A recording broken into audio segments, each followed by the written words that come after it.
أعوذ بالله من الشيطان الرجيم بسم الله الرحمن الرحيم عونك يا معين وعلمك ما لم تكن تعلم وكان فضل الله عليك عظيما اللهم صل وسلم على سيدنا محمد الشفيع المشفع خير خلق الله وعلى الأنبياء والمرسلين وآلهم وصحبهم آل الله adúpẹ́ fún Ọlọ́run ọba lèwí lè ṣe ọba tí ó ṣe wá ní mùsùlùmí adúpẹ́ fún ọba náà ọba tó ṣe wá ní mùmínì adúpẹ́ fún ọba náà ọba tí ó fi wá sínú àwọn tí wọ́n ń gbìyànjú láti jọ àwọn ẹni rere láti jọ àwọn ànábì Ọlọ́run Ọlọ́run má yẹ ẹsẹ̀ wa kúrò lórí ìlànà òdodo Ọlọ́run má jẹ́ kí ìlànà míì tó yàtọ̀ sí Islam má jẹ́ ó fi ṣẹ́jú kan wá gbogbo àtọ́ bá gba ẹ̀mí lọ́rùn wa jẹ́ ó jẹ́ lérí Islam yìí náà jẹ́ ó jẹ́ lérí imani àti ihsan atọrọ ìkẹ́ Ọlọ́run àti Ọlọ́run kọ́pọ̀ kó lékún lérí ànábì sallallahu alaihi wasallam atọrọ bẹ́ẹ̀ fún gbogbo àwọn ànábì Ọlọ́run atọrọ kó lékún bẹ́ẹ̀ fún gbogbo àwọn ẹni rere àwọn àfáà tọ́kọ́ wa ń kéwú àgbàgbé wọn àti àwọn òbí rere tí wọ́n bí wa náà àti gbogbo ẹni rere tí ń fẹ́ tiwa nínú ọkùnrin nínú obìnrin tó ń fẹ́ tiwa nítorí Ọlọ́run a fi Ọlọ́run a fi orí ajẹ́njẹ́ tán Ọlọ́run ránṣẹ́ sí gbogbo yín lápapọ̀ lábẹ́ kíkí ọlọ́lá kíkí ọlọ́lá assalamu alaikum wa rahmatullahi wa barakatuhu. Wa alaikum assalam wa rahmatullahi. Ní jímọ̀ tèní a máa dára wa lẹ́kọ̀ọ́ ráńpẹ́ yóò sì máa jẹ́ ìtẹ̀síwájú fún ẹ̀kọ́ tá a ti dára wa sẹ́yìn nípa ọjọ́ jímọ̀ yaumul jumu'ah tá a pè ní olórí gbogbo ọjọ́ gẹ́gẹ́ bá Nabi sallallahu alaihi wasallam ṣe ròyìn ẹ̀ nípé òun ni sayyidul ayyam òun la ṣáájú gbogbo ọjọ́ tí ń bẹ a ní nínú ọ̀sẹ̀ òun làgbà ọjọ́ kódà àtúkẹ́kọ̀ọ́ náà ṣáájú débi pé àfimúlẹ̀ láti bí ọ̀rọ̀ Ànábì sallallahu alaihi wasallam péjọ jímọ̀ olóore lọ́dọ̀ Ọlọ́run ju ọdún léyà lọ ju ọdún àwẹ̀ lọ àmọ́ bàbàrà ọjọ́ ọdún tọdún bá dé àánà sọ kálukú ọ̀palẹ̀ mọ́ fún ẹni tí ó ra ẹran ọdún ẹni tí ó bá ra ẹran ọdún rà yóò mọ bàánú jẹ́ bẹ́ẹ̀ níjọ́ ọdún tá à ń palẹ̀ mọ́ fún àṣìjọ jímọ̀ tí gbogbo a máa fojú di tẹ́lómi ọwọ́ sọ aṣọ tí ń fi ń ṣiṣẹ́ ń ṣọ́ọ̀pù rẹ̀ náà ni ọwọ́ lọ jímọ̀ yọkàn sáré gẹ́ jímọ̀ náà ni ọwọ́ parí ní ó ti lọ́ọ́ mú kò ní bá wọn àtẹ́ǹdì kútúbà ojú jímọ̀ tá a fojú di yẹn oríire tí ń bẹ ń bẹ ojú oríire tí ń bẹ níbi ìjọ ọdún léyà lọ ojú oríire tí ń bẹ níbi ìjọ ọdún ààwẹ̀ lọ a fìdí ẹ̀ múlẹ̀ fúnra wa ní ọ̀rọ̀ tá a bára wa sọyọ lẹ́yìn ṣáájú lẹ́ni pẹ̀lú ògo Ọlọ́run a tún fẹ́ dára wa lẹ́kọ̀ọ́ sí i láti ìgbà tá a ti máa ṣe reminder yìí lọ́sọ̀ọ̀sẹ̀ tá a pè ní Friday reminder a bá fẹ́ parí rẹ̀ á ní ẹ̀jẹ̀ àṣìṣe ẹjọ́ jímọ̀ ẹ̀mẹ̀jẹ̀ àgbàgbé àti ṣiṣẹ́ ẹjọ́ jímọ̀ kí làwọn iṣẹ́ ẹjọ́ jímọ̀ gan-an kí làwọn iṣẹ́ ìjọ jímọ̀ gan-an ẹjẹ́ á lọ sọ́dọ̀ Ànábì sallallahu alaihi wasallam kó ṣàlàyé fún wa kí làwọn iṣẹ́ tó yẹ kí mùsùlùmí ó mú lọ́kùnkúndùn tó bá di ìjọ jímọ̀ kí làwọn súnnà ìjọ jímọ̀. وعن أبي هريرة رضي الله عنه قال Abu Hurairah kọ́lọ̀mbà ṣàlékún ìyọ́nú rẹ̀ fún òun ló gba àdísì wa. قال رسول الله صلى الله عليه وسلم Ọlá Ànábì sallallahu alaihi wasallam sọ pé إذا كان يوم الجمعة tó bá dòjọ́ jímọ̀ bíi tèní tó bá wà láyé yìí فاغتسل الرجل tẹ́nìkẹ́nì tó bá wá wẹ̀ ẹni tó bá dijọ́ jímọ̀ tá a bá wẹ̀ àwọ̀ tọ́ílẹ̀tì tó wẹ̀ irú wẹ̀ o tí Islam bá ti ní ẹ̀wẹ̀ ìwẹ̀ tá à ń rí fáàsì òun ni ìwẹ̀ tí gbogbo wa ní ìmù níwẹ̀ jánábà ìwẹ̀ tí ọkùnrin bá súnmọ́ obìnrin àbí tọkùnrin bá lálàá àbí tóbìnrin náà bá rí ní tọkùnrin máa rí lójú oorun tóun náà bá rí irú wẹ̀ tá a máa wẹ̀ láwọn àkókò wọ̀nyẹn tá a máa fi fọ́ra nù òun náà la mọ̀ ní ìwẹ̀ Islam gbogbo ìjọ́ tí Islam bá ti wá sọ̀rọ̀ wẹ̀ ìwẹ̀ tá à ń rí fáàsì nù bóò ni wọ́n ṣe wẹ̀ kì í ṣe ń tó le sẹ́lómi ọmọ béèrè pé àwọn ọmọ jánábà wẹ̀ àfẹ́ ẹ̀kọ́ wa bá ń ṣe wẹ̀ jánábà tí àwọn pé tí wàá lè ní ṣùgbọ́n ẹ má wẹ̀ láàárọ̀ ẹ má wẹ̀ kẹ́ tó jáde ìwẹ̀ jánábà náà lẹ́wẹ̀ ọmọ tí wẹ̀ náà nù ẹnu àwọn kankan lọ́kàn nídìí àti fikún tí ò le kódà tó ọba tó ráyè fáwọn nǹkan òun kùn èyí tó wẹ̀ ẹ́ náà ṣáda níyẹn pé jánábà lọ́ ń wẹ̀ ṣáwà tó ń ṣáwà lálẹ́ kó tó sùn kàdà níyẹn kó tó wọlé pé mo fẹ́ ìwẹ̀ yìí tí mo fẹ́ wẹ̀ yìí o spiritual wọn ni kì í ṣe normal wọn tí mo wẹ̀ lójoojúmọ́ so dẹ̀ ṣáwà kọjáde tó mi bá ti kárí gbogbo ara rẹ̀ tó dẹ̀ fọwọ́ tẹ̀lé gbogbo ibi tó yẹ kó mi ó dé tó fọwọ́ ra gbogbo ara tó fọwọ́ fọ̀ ó ti ṣe tó ṣe pàtàkì jù níbi ìwẹ̀ jánábà wọ́n ti fi ọ́ sínú ládà àwọn tí wọ́n ń wẹ̀ jánábà ó ti gbá ládà wọn ó ti wẹ̀ jánábà tó correct ẹnu páwọn súnà rẹ̀ tí máa jẹ́ ládà ó pé àwọn èròjà kọ̀ọ̀kan ló yẹ kó o fi kún tí ládàwọn ó fi ṣe kíni tí ó fi dòdìndì kò jù bẹ́ẹ̀ lọ so kò sí complication bí ìwẹ̀ jẹ́nàbà tó ṣẹ̀ṣẹ̀ máa nídìí àti lọ́ọ́ kọ́ ọmọ ẹgbẹ́ play lecture 2 hours 3 hours lérí ìwẹ̀ jẹ́nàbà kò lè tó bá wọn rárá ìwẹ̀ tó ń wẹ̀ láàárọ̀ kó tó lọ bí iṣẹ́ èyí tó ń wẹ̀ ní àṣálẹ́ kó tó sùn náà nìwẹ̀ kó mi kọ́ tọ́ọ̀chì gbogbo ara rẹ̀ kọ́wọ́ rẹ̀ náà dẹ̀ tẹ̀lé gbogbo ibi tí omi ń dọ̀ kódà ọwọ́ títẹ̀lé òun gan àwọn àfáàgùn tún ní kò tún nídìí lọ́dọ̀ táwọn àmọ́ láìpẹ́ mọ́tẹ́ àbí mọ́ Malik tá a dẹ̀ rí i pé òun ló lálàáfíà jù níbi ọ̀rọ̀ yìí òun là ń tẹ̀lé so kó o fọwọ́ tẹ̀lé ní tán pè níwẹ̀ kìí ṣe kíyàn kan torí bodò lásán kó jáde kó o fọwọ́ tọ gbogbo tí ibi tó mi ń dé kí wọ́n náà fọwọ́ gbó àdálùkù kan so tó bá ti ṣe léyìn o ti wẹ̀wẹ̀ jẹ́nàbà a máa fẹ́ kó o fàlù àlákùn tó bá fàlù àlákùn kó bá ti dáa jù tó bá ti fàlù àlákùn kó bá ti dáa jù so a rí gbogbo arrangement pé ká kọ́kọ́ wá fọ irun ká kọ́kọ́ wá fapọ̀ tó bá ti dàrú mọ́ lọ́wọ́ ìwọ ṣàṣàrà kó jáde o ti wẹ̀ tó lálàáfíà o ti wẹ̀ jẹ́nàbà tó lálàáfíà tó bá dijọ́ jímọ̀ kó o tó lọ jímọ̀ Ànábì ní tó bá lè ṣe bẹ́ẹ̀. wa ghasala ra'sahu. tó wá fọ orí rẹ̀ yẹnni pé ẹ bá ń wẹ̀ jẹ́nàbà lọ́wọ́ ṣe mọ̀ pé nínú tá a mọ̀ fọ orí wà ń bẹ̀ tó bá tún lè gbó orí rẹ̀ dáadáa tó jẹ́ kó mi dé gbogbo ìsàlẹ̀ ẹ̀rùn náà. thumma tatayyaba min atyabi tayyibihi. tó wá tún lo pẹ̀fúmù àwọn iṣẹ́ ẹjọ́ jímọ̀ náà nù ọ́ tá a bá ń pè ẹ̀sìn já ṣiṣẹ́ ẹjọ́ jímọ̀ ẹ̀ mọ̀jẹ̀ àgbàgbé ìwẹ̀ làkọ́kọ́ ẹlẹ́ẹ̀kejì wá ni kó o lo pẹ̀fúmù tí fragrance rẹ̀ bá dáa tó bá gbádùn pẹ̀fúmù tó bá lálàáfíà tí yóò jẹ́ kó òórùn rẹ̀ máa dùn ún gbọ́ especially ẹni tó bá mọ̀ pé òun ní pírọ́blẹ́mù odò tí ọ̀dà òórùn tí ọ̀dà máa jáde lára òun a fẹ́ kó o tọ́jú ara nítorí súnà yìí lákòó Ànábì sallallahu alaihi wasallam ìyá Aisha dá wa lẹ́kọ̀ọ́ pé àwọn èèyàn tán máa wá jímọ̀ oríṣiríṣi ni wọn àwọn kan wá jímọ̀ látọ̀nà jíjìn àwọn ashabul awali àwọn tán ń gbé bí orí àpáta bí àwọn wọ́n ń gbé bodè Madina outskirt ni wọ́n ti ń wá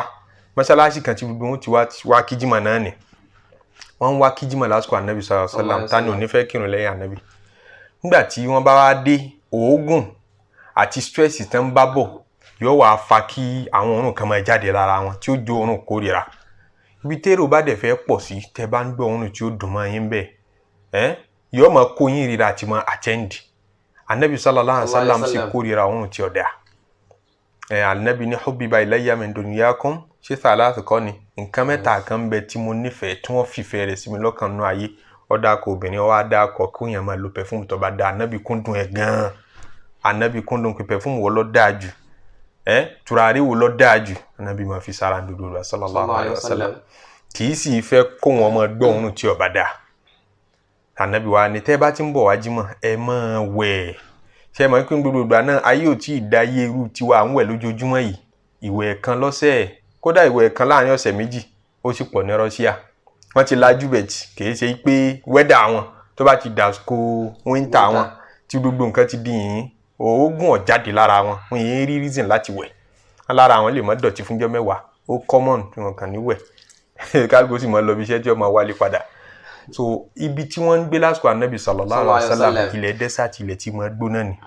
tó bá ṣèjọ́ kan ń bẹ̀ tó bá wẹ̀ ara rí ó wúwo kó tó dalẹ̀ kò sí bó ti lé lọ́gùn tó yóò sì ọ́ bí kó rómi tútù kó da sórí tó bá ti wà ní Gulf countries ní àsìkò sọ́màrì so gbogbo òórùn ara yẹn l'Ànábì sallallahu alaihi wasallam ní ẹ máa wẹ̀ tẹ́ ẹ bá ń bọ̀ wá jímọ̀ kẹ́ ẹ sì tún ara ṣe kẹ́ ẹ lo tùràrí náà. wa labisa min salihi siyabihi. tá a bá ń sọ̀rọ̀ tùràrí àsìkò nígbà wá àmẹ́jà kọjá lórí ẹ̀ àwọn àfáà Aláròyé tí ó pọ̀ tí wọ́n máa ṣe lérí ọ̀rọ̀ àwọn perfume tá à ń lò tó ní spray tìgbàlódé ṣe mọ̀ pé alcohol sábà máa wà nínú tán fi ń pèrò èròjà rẹ̀ torí kó lè spray out alcohol sábà máa wà ń bẹ̀bẹ̀ tí percentage tó lò ní àwọn àfáà gbé yẹ̀wò láàrin ara wọn ṣerú perfume bẹ́ẹ̀ ṣá lè lò àbá lè lò so lè ṣe business rẹ̀ kọ́ máa ta torí pé tí alcohol bá ti wà ń bẹ̀ ọtí ti wà ń bẹ̀ nù tí ò ṣe é mu ti wà ń bẹ̀ so wá tọ́ kí yẹn máa tọ́tí ọ̀dà ṣe nàjásà ni àbí kìí ṣe nàjásà kí n fin sára torí pé nígbà tọ́lọ́ wọn sọ̀rọ̀ tínú al-Qur'an ó ní innamal khamru wal maisiru wal ansabu wal azlamu rijsun min amali shaitan ìdọ̀tí lọ́lọ́run pè irú ìdọ̀tí wo lọ́lọ́run gbà lérò sómi ni pé ìdọ̀tí títọ̀ jẹ́ ìdọ̀tí táwọn nǹkan ẹ̀gbìn míì tí ò gbọdọ̀ ta sí ni lára káwá tó wá faṣọ yẹn sin lọ́hùn ṣerú àwọn ìdọ̀tí wọn lọ́lọ́run pọtí ni àbí dọ̀tí spiritual wọn ni pé ìwà àdọ̀tí ni ó máa jáde lára ẹni tí bá mutí ẹ jìnnà sí àròyé pọ̀ lórí ẹ̀ àwọn ibi tí a dúró sí níwọ̀n tábà kó àkóyawọ́ ọ̀rọ̀ tá a sì ní tọwọ́ bọ àlàyé tí ó ti wá ba táìmù wa jẹ́ lédi ní tá a fẹ́ sọ yìí òun ni pé kò sáburú níbi perfume tó bá ní alcohol tí wọ́n fi ń spray rẹ̀ based on opinion al-Imam Abu Hanifa tó ti ṣáájú especially nítorí pé kìí ṣe mímu ni wọ́n mú ṣebí nítorí pé wọ́n lò ó fún nǹkan míì ni ìpìlẹ̀ ẹ má dédé ọtí náà sì ni pé ẹ má mú mímu rẹ̀ gangan ní àkóbá tá à ń sá fún lára rẹ̀ so ká tó wá pé kò sẹ́ni tí máa mu perfume kò tiẹ̀ ṣe é mu irú alcohol bí ó ṣe é mu nígbà pé yẹn jẹ́ poison ni olúwẹ̀ bá rẹ̀ lálkìyámà so kò sáburú ń bẹ̀ sóbìnrin wà lè fi sára àbóbìnrin ò lè fi sára odindi ẹjọ́ mi ni ètò ẹ̀ pé ọ̀pọ̀lọpọ̀ àwọn àfáà Islam láti àná wá tó fi dèní wọ́n dúró lórí pé lórí tó bá jọ máa ń lo perfume obìnrin lè lò láwùjọ obìnrin nìkan àbí fọ́kọ rẹ̀ nínú ilé tó bá ti jẹ́ sí pé ibi táwọn ọkùnrin wà ní kóbìnrin ọmọ lo gbogbo tó bá ti jọ mọ́ nǹkan olóòórùn àmọ́ gbogbo wọn náà tún fẹ́nu kọ pé tó bá jẹ́ obìnrin tó ti kú tá à ń gbé lọ nú tẹ́ tá a wá wẹ̀ fún a lè fi perfume sí i lára gbogbo ẹ dúró lérí ọ̀rọ̀ Ànábì sallallahu alaihi wasallam tó ti sọ ìpè ẹ̀yin obìnrin tó bá ti lo perfume kó má wá mọ́sálásí obìnrin tó bá mọ̀ pé òun fẹ́ wá mọ́sálásí kó má lo perfume láti lè má jẹ́ kí obìnrin ó máa draw attention àwọn ọkùnrin torí ńgbà náà perfume wọn a sábà máa lò fún tó bá ṣe pàtàkì àkójọ àbí obìnrin fẹ́ lò fọ́kọ rẹ̀ lásìkò tí tó bá ti relate mọ́ sex ó fẹ́ fi jíńjà ọkọ rẹ̀ tóbìnrin bá wá lò tí ó dẹ̀ sí reason kankan láti lò tó bá lò gbogbo attention àwọn tó bá wà ńbẹ̀ wọ́n máa pay attention sí ibi tí òórùn yẹn bá ti ń bọ̀ wá yóò wá fa òórùn ni wọ́n ń wá lọ ní mú wọ́n ń tọ̀ lọ ẹyin ojú wọn bá tún bá nǹkan mi pàdé pé ẹ gbọ́ nǹkan ń bẹ lẹ́yìn ọmọbìnrin náà ẹ wo wájú rẹ̀ ẹ wo ẹ̀yìn rẹ̀ wọ́n bá máa rí nǹkan mi yóò wá jẹ́ fìtínà fún wọn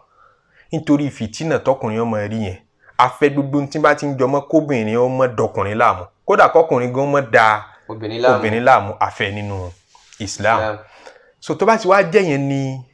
principle tó behind the kóbìnrin ọmọ lo perfume gbogbo ìgbà tí ìgbà bá yí padà tí ń bá ti ń di pé perfume ti padà wá di ntọ́ common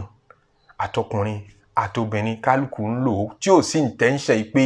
ẹnìkan fẹ́ fi draw attention àwọn kan torí lómi obìnrin míì tẹ́ bá ṣe fatuwa kọ́ mọ́ lo perfume gan nígbà tó bá jókòó wájú yín ẹ̀yin tẹ́ ṣe fatuwa fún tó bá fẹ́ fi òórùn pa yín ẹ̀yin gan padà rà kan fún ẹ̀yin gan padà wá kan fún pé ọ̀dà pé kéèsì tiẹ̀ yàtọ̀ láwùjọ obìnrin ẹni tó bá ti mọ̀ pé òórùn tí ó máa jáde lára wọn kò ní dáa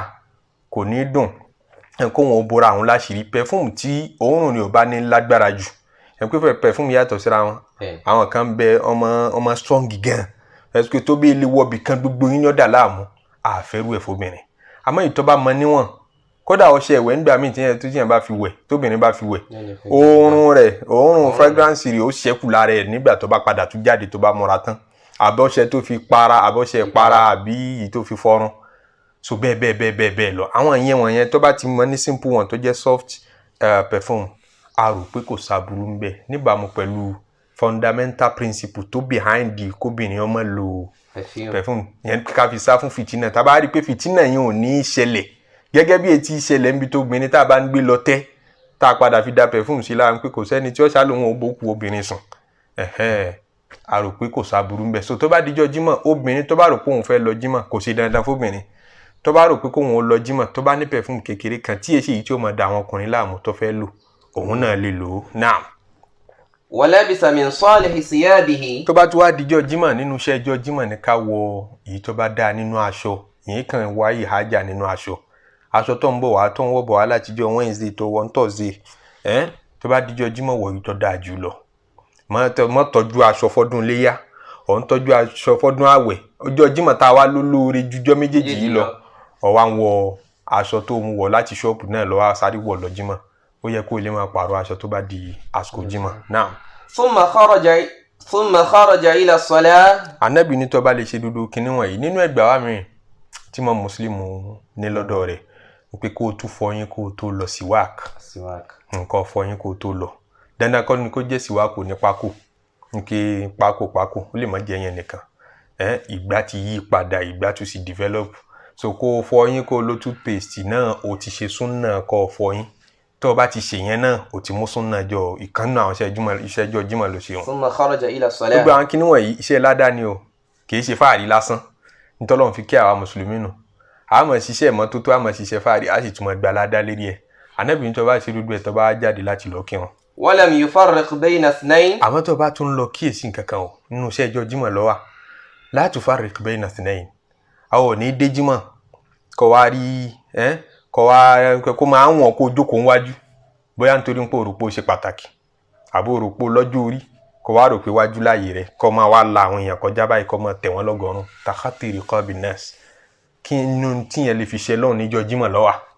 òde jímọ̀ kó máa wá tẹ àwọn èèyàn lọ́gọ́rùn mọ́lẹ̀ kó máa tẹ àwọn èèyàn lọ́gọ́rùn mọ́lẹ̀ nítorí pé ó fẹ́ dé iwájú lọ́hùn nínú àwọn torí kò sí ti bí ìgbéraga ni ó ṣe rò pé wájú lọ gbọ́dọ̀ jókòó sí ó ṣe jókòó lẹ́yìn ó ṣe tètè nígbà tó mọ̀ ipò fẹ́ jókòó wájú kó tètè dé tó bá ti mọ̀ pé níjọ́ jímọ̀ ó fẹ́ jókòó wájú tètè dé tó bá ti tètè dé ibi tí àyè bá ká ọmọ ni kó jókòó sí nínú aburú ni kó máa tẹ ọgọ́rùn àwọn èèyàn ẹni bá wá jókòó lam yufarriq bayna nas bayna ithnayn tẹ́yàn méjì jókòó tó mọ̀ separate wọn ti pa báyìí pé ẹ̀jẹ̀ jókòó láàrin yín bí kó máa ní wọn là ó ti lo ìkan nínú súnà ìjọ jímọ̀ ó gbà ládàá rẹ̀. ثم استمع الإمام. tó wá lísìn sí mọ́mù dáadáa nígbà tí ń ṣe kútúbà. غفر له من الجمعة إلى الجمعة. tó mọ ya sẹ́fì tó mọ tẹ fóònù nígbà tí mọ́mù ń ṣe kútúbà lọ́wọ́ tó mọ rojọ́ à ń bọ̀ wá sọ̀rọ̀ lérí tí mọ́mù bá ń ṣe kútúbà lọ́wọ́ kí ló yẹ ká máa ṣe àáfi lẹ́yìn pẹ̀lú gbọ́lọ́nkọ́lọ́n fún wa lẹ́mí àtàláfíà síjọ́ mẹ́jọ ǹjẹ́ alẹ́ yẹn náà fìlà tí mọ́mù bá ń ṣe kútúbà lọ́wọ́ à ń bọ̀ wá sọ ẹni bá lè farabalẹ̀ nígbà tí ìmáàmù bá ń ṣe kútúbà lọ́wọ́ Ànábì ní tó ṣe gbogbo kinní tá à ń dákọ látẹ̀ẹ̀kan bọ̀ wáyìí wọ́n ṣàforíjìn. غفر له من الجمعة إلى الجمعة. àforíjìn gbogbo jímọ̀ tó kọjá ó ṣerú ẹ̀ jímọ̀ eléyìí náà tún dé ó tún ṣerú ẹ̀ gbogbo ẹ̀ṣẹ̀ tí ń bẹ láàrin jímọ̀ méjèèjì yẹn Ànábì lọ́lọ́run ó foríjìn nínú àdìsí mi ojú oyé wa déédéé wo lọ́lọ́run ó foríjìn bẹ́ẹ̀ ń pè malam turtakabil kaba'ir aw kama qala mashjunibatil kaba'ir lópin ìgbà tí ó bá jìnnà sáwọn èyí tó tóbi jù nínú ẹ̀ṣẹ̀ ó bá jẹ́ àwọn ẹ̀ṣẹ̀ kéékèèké gbogbo èyí tó kọjá nú ọ̀sẹ̀ yẹn tó bá lè ṣe ìmọ́tótó kọ̀ọ̀kan wẹ̀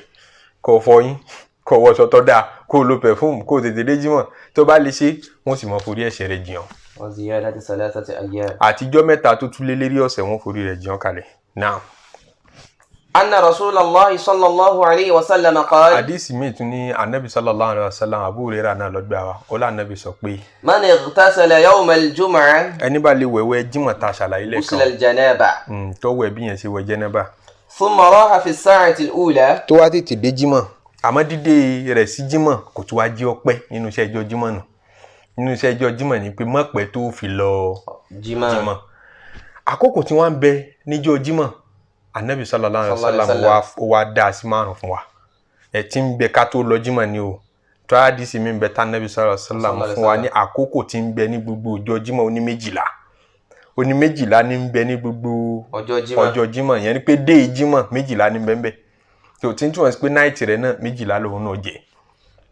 inú dé jímọ̀ yẹn Ànábì wa ní àkókò márùn kan bẹ tó ṣáájú àsìkò tá à ń lọ jímọ̀ bó la ṣe wá calculate ẹ̀ tó tí wọ́n bá lákòókò bẹ́ẹ̀ o gbọ́dọ̀ gbé lérí wákàtí kan wákàtí méjì wákàtí mẹ́ta ó dà ní gbé láti ìgbà tí àlùfájàrí bá ti yọ fájìrù bá yọ ìyẹn tí àmọ́ kí àṣùbà tán mọ́ pè wọn àṣùbà nípa salatu khairu minan nawm pé ká wá kírun láti ìgbà náà títí tí ó fi dìgbà tó rùn ó yà tàrí tá a máa ń lọ kí jímọ̀ yẹn dá gbogbo àsìkò tí ń bẹ láàrin yẹn sí márùn ìdá kìíní nínú ìdá márùn Ànábì wa ni man raha fi sa'atil ula ẹni bá lè lọ ní àkọ́kọ́ márùn yẹn lòun lọ jímọ̀ yẹn ni pé tí ó máa jẹ́ bíi aago 10 àárọ̀ àbí aago 9 àárọ̀ lòun ti lọ jímọ̀ kalẹ̀ ń tiẹ̀ tí ń lọ ṣàzíkiri lọ́hùn náà. فكأنما قرب بدنه. ó dàbí ẹni tó rànkúnmí tó tóbi rànkúnmí tó lára tó tóbi tó gìrì pa tó wá fi ṣe sàárà fọlọ́n tó pa fọlọ́n táwọn èèyàn ń jẹ rànkúnmí lọ gbà irú ẹni tó bá ṣe irú sàárà yẹn irú ládá tí wọ́n kọ́ lẹ̀ fún ni wọ́n kọ́ fẹ́ni tó bá tètè lọ jímọ̀ ní dédé àkókò àkọ́kọ́. ومن راح في الساعة الثانية. ẹni tí ó bá rí bí lọ lákòókò yẹn ó wá lọ lákòókò kejì tó tẹ̀lé tó bá ti pín sí márùn ìpín karùn-ún àkókò yẹn torí nígbà míì day máa short so òyìn ò lè sọ pé wákàtí kan 30 minutes lọ́jẹ́ ìlú mi ń bẹ tó ẹ́ pé dúdú nǹkan fi ń ṣe day wọn kò ju gbogbo day wọn pápá tó ju wákàtí 6 lọ lọ́wọ́lọ́wọ́ báyìí UK aago 4 PM kọ́ ni magribi ń dé lọ́dọ̀ tiwọn bá ti di 4 PM magribi ti dé so day ti short lọ́dọ̀ wọn lọ́wọ́ bá àsìkò winter day ti ó short day ó short night ó long dáadáa àsìkò ṣìtáwùnù anabi sallallahu alaihi wasallam fi ní òun ni Rabiul Mu'min àsìkò ṣìtá àsìkò winter òun ni àsìkò ìjìndún àsìkò ìdùnnú mùmíní tala layluhu faqama òru yẹn ó gùn yóò lè jí o ṣe tahajjudi fasoma ọdẹ yẹn ó short yóò wá jí ọ̀rọ̀ Ọlọ́run àti gbààwẹ̀ torí onímọ̀gbà tásìkò sínú ó tó ọjẹ sàárì kò ní pẹ́ kò ní jìnnà ìṣínú ti tó àwẹ̀ ó dùn gbà tahajjudi náà ó tún dùn ṣe àsìkò Rabiul Mu'min nínú irú àwọn tá bá ń lorú dé bẹ́ẹ̀ ẹ lè máa fi wákàtí pín tiwọn àwọn náà calculate ẹ ni wọn dà sí márùn ìdá kan nù dá márùn ìdá àkọ́kọ́ yẹn tán bá lọ jímọ̀ lásìkò wọn ládé ẹni tó pa ràkúnmí láfún wọn tán bá lọ ní ìdá kejì ládé ẹni tó pa ẹni tó pa màálù fọ́lọ́run. wa man raha fi sa'ati thalitha ẹni tó bá lọ ní ìdá kẹta àkókò. faka'annama qarraba kabshan aqrana. àfi bí ìgbà pọ̀ pa àgbò tó ní wo tó ṣe dáadáa àgbò tó lálàáfíà tó pa fọ́lọ́run ọba ládàá rẹ̀ ní ọgbà. wa man raha fi sa'ati rabi'a. ẹni tó bá lọ ní àkókò kẹrin. faka'annama qarraba dajaja. àfi bí ìgbà pé ó wo adìyẹ sùn pé nígbà táwọ̀ lágbára màálù tá lágbára àgbò ẹjẹ́ apàdìyẹ fọ́lọ́run tó wá fàdìyẹ ṣe sàárà fọ́lọ́run lẹ́rìn ládàá tí ọgbà. wa man raha fi sa'ati al-khamisah. ẹni bá wá lọ ní àkókò karùn-ún. faka'annama qarraba bayda. àfi bí ẹni tí ò lówó lọ́wọ́ tó àwọn pé nígbà tí gbogbo ládàá ti bọ́ yìí ẹjẹ́ náà rẹ̀ yín wá rẹ̀ yín adìyẹ yín ahó ló fi ṣe sàárà fọ́lọ́run òun náà gbà ládàá. now fa idha kharaja al-imamu. tẹ́lẹ̀ yẹn bá tún ti bọ́mọ lọ́wọ́ ọmọ ìyá mi tí mọ́mú bẹ́ẹ̀ lè jáde sí mọ́ṣáláṣí báyìí pé kútúbà yá. hadaratil malaikatu yastami'una adh-dhikra. àwọn màláíkà dé láti wá gbọ́ kútúbà nù wọ́n ti pàwé dé ó kọ́ ọ̀rẹ́ ọ̀wọ́nú àwọn sàárà mọ́ ó lè wọnú ẹni tí wọ́n á kí jímọ̀ o lẹ́sí gbogbo sàárà yẹn ó ti bọ́mọ lọ́wọ́ pátápátá yẹn kí o nídìí láti lówó lọ́wọ́ kó tó lé àwọn olówó bá níbi ládàá ní lágbájá kan dúdú jímọ̀jímọ̀ ni mo pa màálù fáwọn tálíkà yẹn bá lówó Ọlọ́run dùn sí wọn náà tètè máa lọ mọ́ṣáláṣí n ti ń gbà níbi ìwọ náà gbà tó bá tètè lọ mọ́ṣáláṣí jímọ̀ náà. anna nabiyya sallallahu alayhi wa sallam qala. Abu Sa'id al-Khudri ló gbé àdìsí eléyìí wá ó sọ pé anna nabiyya sallallahu alayhi wa sallam qala anabi tí kí àtọ̀lọ́ Ọlọ́run bá ń bẹ fún sọ pé ìkan nínú yìí tí àtúmọ̀ ṣe nínú iṣẹ́ ẹjọ́ jímọ̀ tá a mọ̀ pé ẹjẹ́ àṣìṣe ẹjọ́ jímọ̀ òun tún rèé. man qara'a suratal kahfi fi yawm al-jum'ah. anabi lẹ́ni bá ka suratul kahfi tó bá dijọ́ jímọ̀ yẹn chapter kan ní jẹ́bẹ̀ nù alukur'ani tá à ń pè ní suratul kahfi ẹni bá lè kà á láti bẹ̀rẹ̀ dé parí. ada'a lahu minan nuri ma bayna al-jum'atayn. anabi ní olúwo tàn mọ́lẹ̀ fún olúwo tàn mọ́lẹ̀ sínú gbèsè ayé rẹ̀ láti jímọ̀ tó ti kà á títí tí ó fi di jímọ̀ tó tẹ̀lé ọmọ gbénu mọ́lẹ̀ ó dín dí ọ̀sẹ̀ yẹn ó ti cover life ara bíbí àkínyàn ra insurance ọlọ́sẹ̀ kan insurance policy ọlọ́sẹ̀ kan lọ́ra níwájú Ọlọ́run ìmọ̀lẹ̀ ọmọ tẹ̀lé ọ káàkiri gbogbo bí ọba ń lọ tó bá lè ka suratul Kahf níjọ́ jímọ̀ àdìsí náà àròyé pọ̀ lédi ẹ̀ṣọ́ lẹ́sẹ̀ ńlẹ̀ àmọ́ fi ta fàárí sọ́dọ̀ Ọlọ́run ọba ó pòfo olófò kan tó pa ń bẹ̀ tó bá tiẹ̀ lówó ọ̀dà tí mọ̀lẹ́ ọba tán ìbọn gbà ládàá ń pọ̀ kára fi kọ̀ọ̀kan ní Kùránì ó sì lágbà ládàá tìláwà ọ̀sà sí dànù náà. inna min afdali ayyamikum yawm al-jum'ah. Ànábì tí wàá sọnù àdìsí mi tá a fẹ́ fi kan yẹn òun ní iṣẹ́ ẹjọ́ jímọ̀ tí a fẹ́ fi parí ẹ̀ tí ọ̀ gbọ́dọ̀ jẹ́ ọ jábọ́ tí gbogbo yòókù bá jábọ́ eléyìí ọ̀ gbọ́dọ̀ jábọ́. Ànábì ní nínú ọjọ́ tó lóore jù nínú ọjọ́ tẹ́ ẹ máa lò láyé níjọ́ jímọ̀ wa. fa aksiru alayya min as-salati fi. tó bá wá díjọ́ jímọ̀ ẹ̀rí pẹ́ ń ṣàṣàlátù fún mi dáadáa àṣàlátù fún Ànábì nínú iṣẹ́ ẹjọ́ jímọ̀ lọ wa. Now, fa inna salatakum ma'rudatun alayya. tọ́lá àṣàlátù tẹ́ bá ṣe fún mi gbogbo bá ṣe kéré tó gbogbo bá ṣe pọ̀ tó wọ́n fi jíṣẹ́ fún Ànábì sallallahu alaihi wasallam lágbájá ọmọ lágbájá o àṣàlátù tiẹ̀ rí lágbájá ọmọ tàmádó àṣàlátù tiẹ̀ rí dédé bí ó nífẹ̀ẹ́ rẹ̀ dé ní Muhammadu wọ́n jíṣẹ́ fún Ànábì sallallahu alaihi wasallam tó wá yẹ kọjá àṣàlátù kékeré ni wọ́n máa fi jíṣẹ́ fún Ànábì látẹnu tiẹ̀ pé àṣàlátù lágbájá kéré fún Ànábì sallallahu alaihi wasallam ajá sùkúlù dúwà lànàbì dámọ̀ gbogbo apápátá lànàbì dámọ̀ ẹ̀yẹn tí wọ́n bá ń fa sàlátù wá jíṣẹ́ fún pé ṣebí tó kọ́ wa tó kọ́ ẹni tó bí wa ní kí lágbájá ọmọ lágbájá yóò máa wá mọ̀ nípa èyí tí ó ṣe púpọ̀ last week náà kọ́hùn wọn ó ti dá ànábì ó ti dá ọmọ nípa èèyàn mi dáadáa ni eléyà sàlátù rẹ̀ máa pọ̀ gan àmọ́ nígbà tá sàlátù rẹ̀ ọ̀bá tó nǹkan wọ́n bá ń fowókọ̀ rẹ̀ jíṣẹ́ gan nínú àwọn etc lọ́wọ́ nínú àwọn bẹ́ẹ̀ lọ ó ní í ṣe pàtàkì níwájú ànábì sallallahu alaihi wasallam ọlọ́mọ sáà fi wá sọ̀rí ànábì o àmín ọlọ́mọ sáà jára àlùbáríkà ànábì jẹ́ pẹ́pẹ́pẹ́pẹ́ èní tún ni jímọ̀ ẹ má gbàgbé dúró sí ẹjọ́ jímọ̀ ẹjẹ́ àṣì kọ́lọ́njẹ́ aṣọ́pọ̀ jímọ̀ láyé subhana rabbika rabbil izzati amma yasifun wa salamun ala al-mursalin walhamdulillahi rabbil alamin.